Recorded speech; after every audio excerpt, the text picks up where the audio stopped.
보지 않고 믿는다라고 하는 것은 매우 어려운 일입니다. 사람들 안에는 확인하고 믿으려는 사고가 형성되어 있기 때문에 그렇습니다. 그래서 어디 보여줘봐, 보여주면 내가 믿겠다.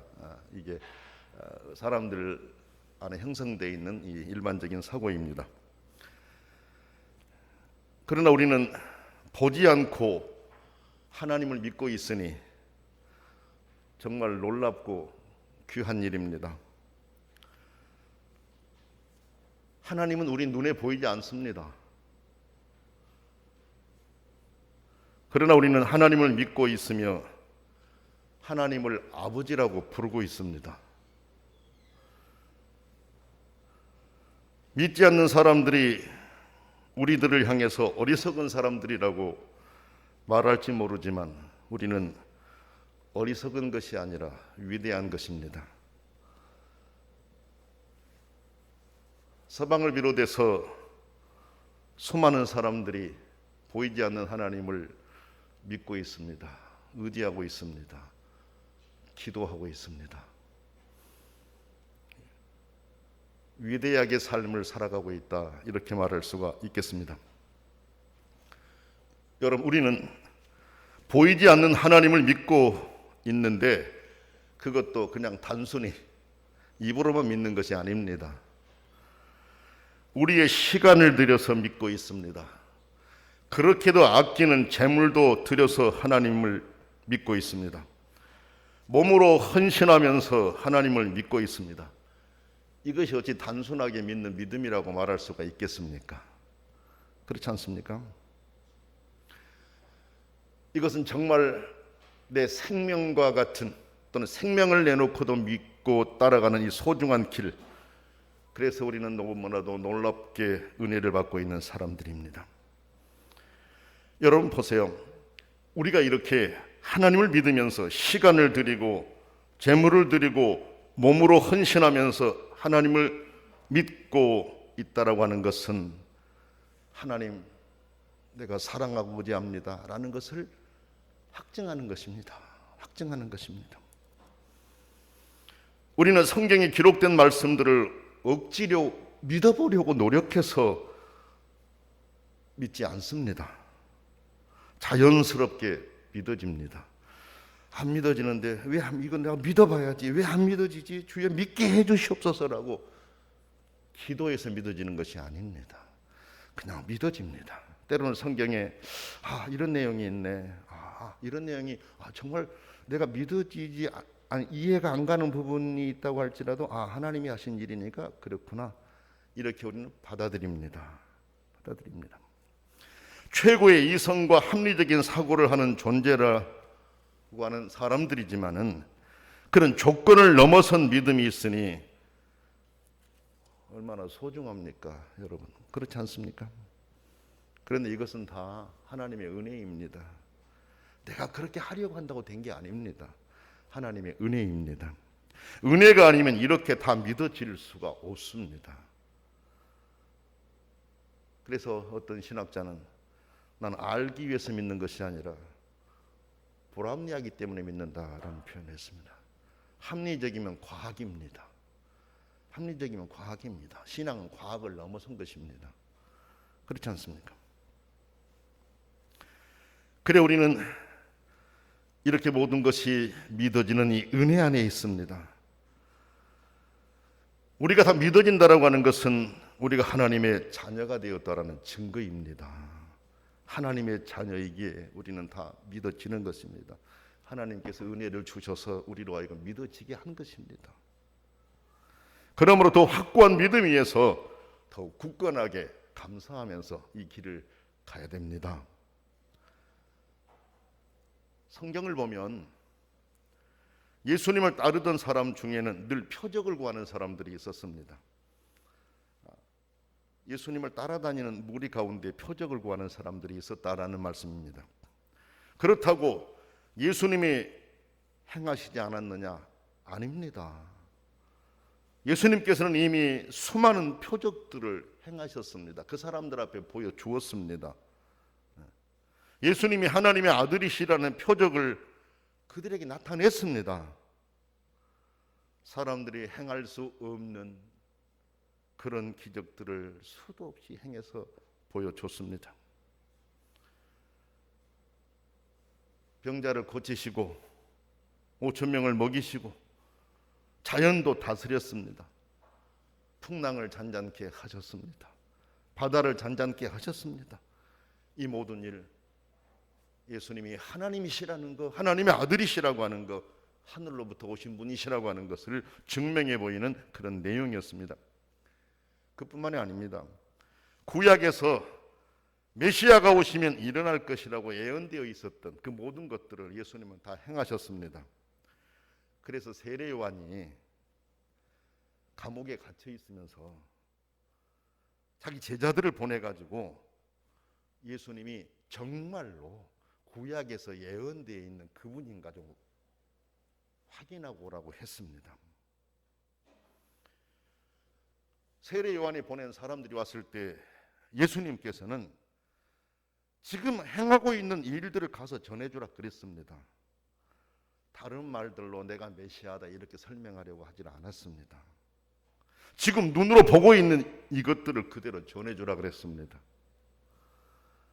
왜 그렇게 했을까요? 성경에 예언되어 있는 것들이 지금 나타나고 있지 않느냐, 구약에 예언되어 있는 것들이 지금 나타나고 있지 않느냐, 그러니까 이거 그대로 가서 전달해 주라는 것입니다. 그러면 요한은 구약을 알기 때문에, 성경을 알기 때문에 성경에 예언되어 있던 이 내용들이 지금 그대로 이루어지고 있구나, 예수 그리스도가 메시아구나, 이런 것을 확신할 것이다 라는 거죠.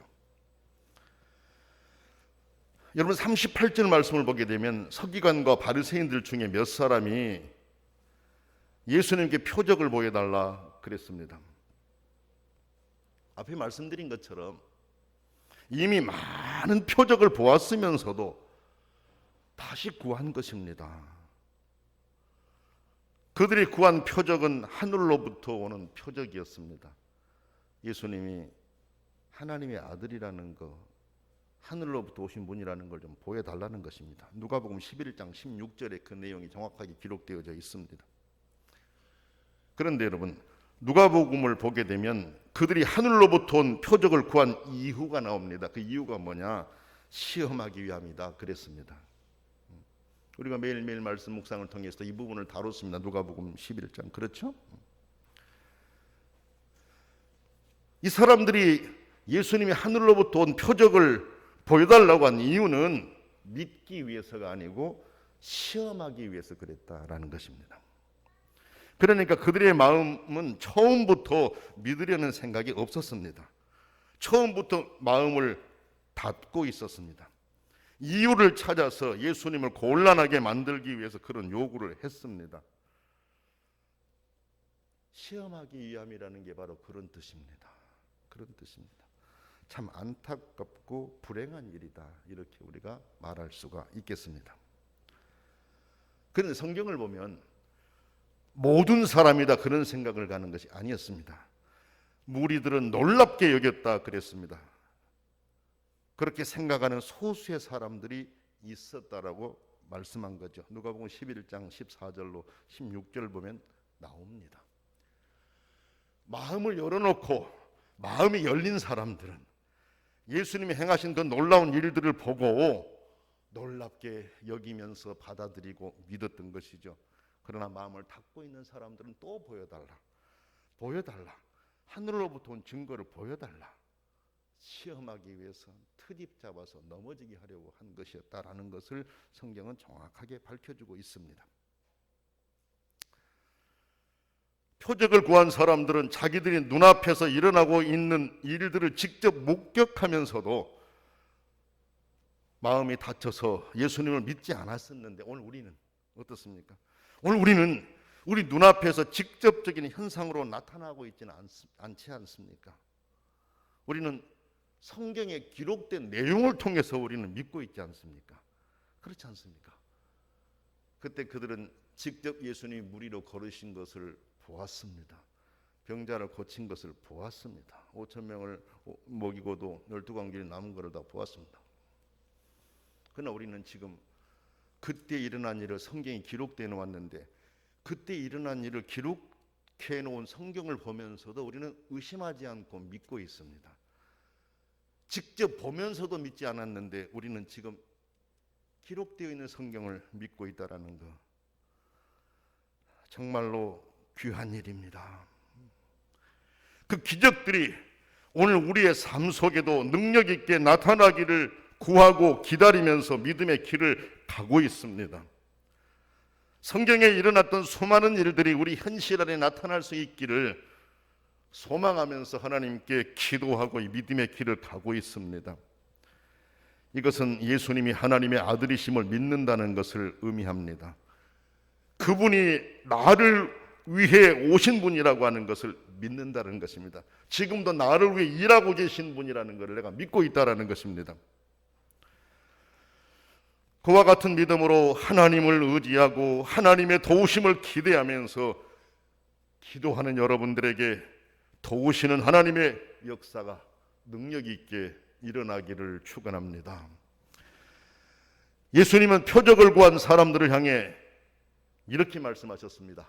악하고 음란한 세대다 그랬습니다. 이건 책망입니다, 여러분.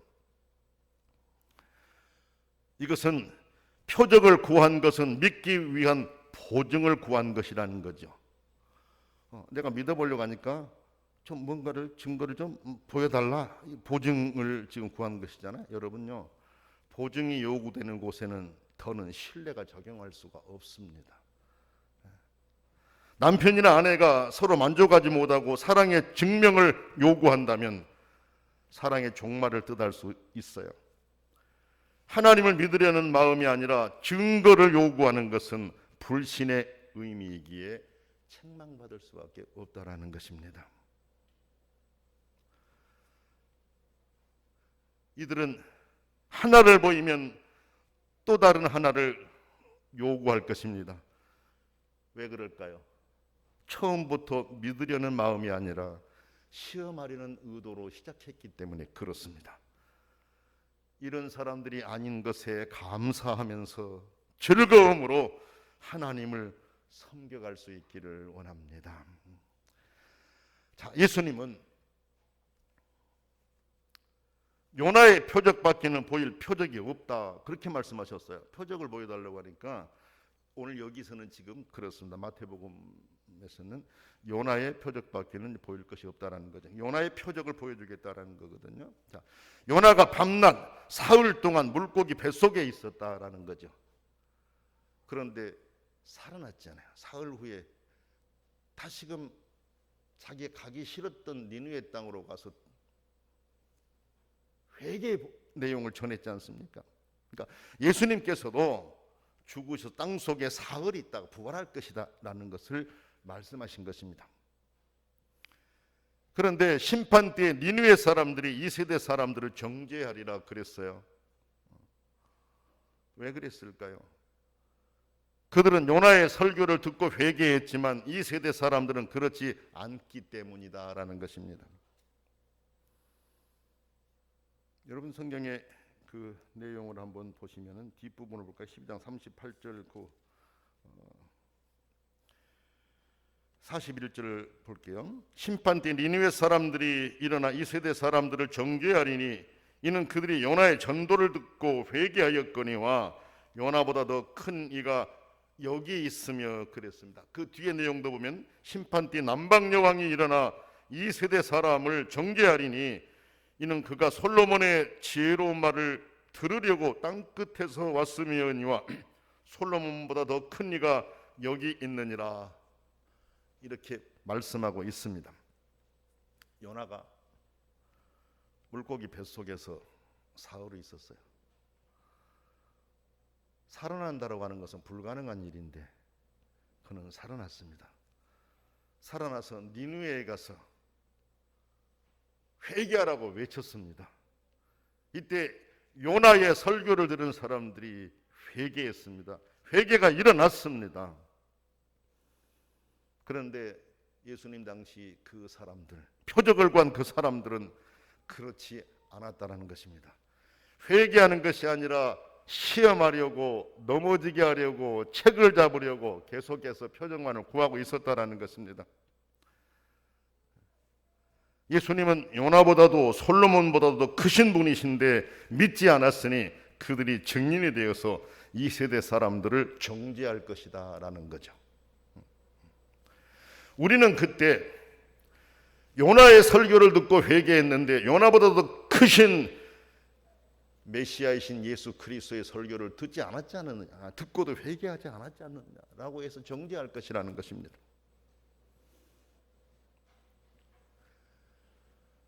세상 사람들은 표적을 구합니다.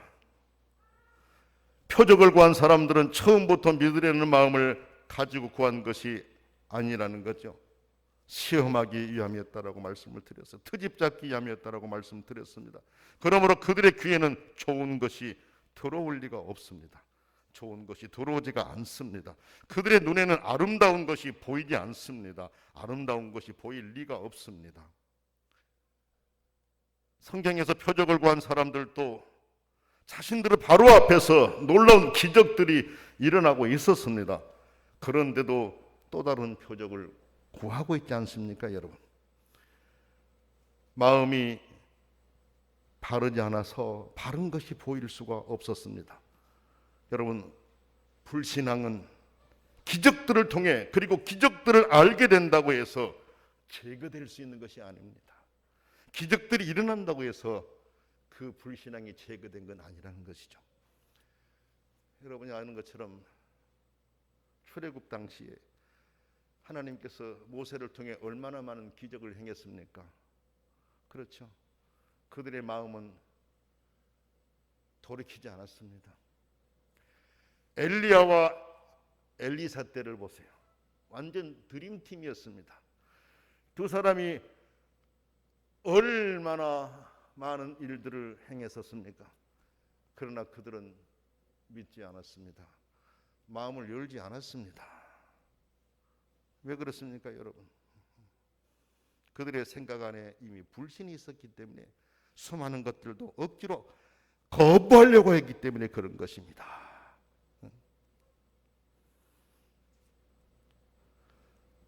마음을 닫고 있었기 때문에 그렇습니다. 마음이 열려 있어서 들어가 자리를 잡아야 되는데 그렇지를 못했습니다. 닫고 있으니 소용이 없었던 것입니다. 바리새인들과 서기관들이 그랬습니다. 여러분, 지금 이 본문과 같은 맥락에 있는 마가복음을 제가 한번 읽어볼게요. 마가복음 8장 12절 말씀을 보게 되면 이런 말씀이 나옵니다. 표적을 구한 사람들에게 예수께서 깊이 탄식하시며 이르시되 어찌하여 이 세대가 표적을 구하느냐? 내가 진실로 너희에게 이르노니 이 세대에 표적을 주지 아니하리라 그랬습니다. 마가복음 8장 12절 말씀 보게 되면 그렇게 나와 있어요. 어찌하여 이 세대가 표적을 구하느냐? 내가 진실로 너희에게 이르노니 이 세대에 표적을 주지 아니하리라. 표적을 주지 아니하리라라고 예수님이 선언을 하셨습니다. 표적을 주어도 믿지 않고 트집을 잡을 것이 뻔하기 때문에 주지 않겠다라고 말씀하신 것입니다. 아니 그러면 오늘 마태복음에서는 요나의 표적을 주신다고 했는데 표적을 주시지 않는다고 했으니까 이 말씀은 두 가지가 서로 충돌되지 않습니까?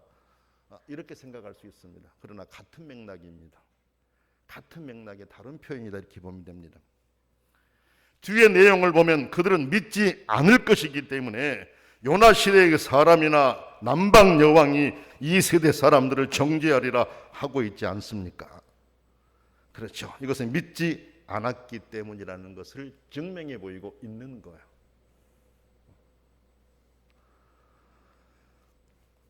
하나님의 영광을 위해 힘쓰는 사람들이나 바르게 믿음의 길을 가려고 하는 사람들은 이렇게 표적만을 구하는 세상 사람들을 볼 때 안타까운 마음에 가슴이 아파서 때로는 눈물을 흘리기도 합니다.